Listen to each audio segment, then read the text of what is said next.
Hello, I'm Erica Dorr, Associate Director at the North American Thrombosis Forum. I'm here with Dr. Jessica Mega, cardiologist at Brigham and Women's Hospital and Harvard Medical School. Dr. Mega will be a speaker at this year's 7th Annual Thrombosis Summit on September 28th. Dr. Mega, your lecture at this year's summit will focus on thrombin inhibition for acute coronary syndromes, and I would like to take the opportunity to ask you a few questions about that subject. Sounds good. Antiplatelet therapy has been the foundation of long-term therapy for acute coronary syndromes. Can you tell me about the data suggesting a role for thrombin inhibition in ACS? Well, it's certainly a great question. When a patient has a heart attack or has a myocardial infarction, there's a blood clot that forms in the artery. And we know that if you look within this clot, there are platelets that are activated, and that's why the cornerstone of therapy really has been antiplatelet agents. But if you really look in this clot, you also see activated fibrin.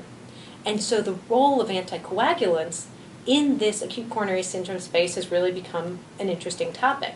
Now, it's not a new topic. It's actually something that was studied originally in the 1940s, 1950s with warfarin in ACS, and the data looked pretty good. But because warfarin is challenging to manage and can be additive in terms of bleeding, when you look at aspirin and clopidogrel, for example, the concept didn't entirely pick up. What future do you envision for thrombin inhibition in ACS? Well, there's now data looking at some of the novel anticoagulants, and particularly the one that I was involved in is looking at rivaroxaban in patients with an acute coronary syndrome. And when these patients were treated with very low dose rivaroxaban, so doses that are 2.5 or 5 milligrams twice a day, just so people know that's about a quarter to a half of the actual treatment dose, for example, in atrial fibrillation. But if this low-dose anticoagulation was added to patients with acute coronary syndromes, they improved. That means there was a reduction in a composite of cardiovascular death, myocardial infarction, or stroke.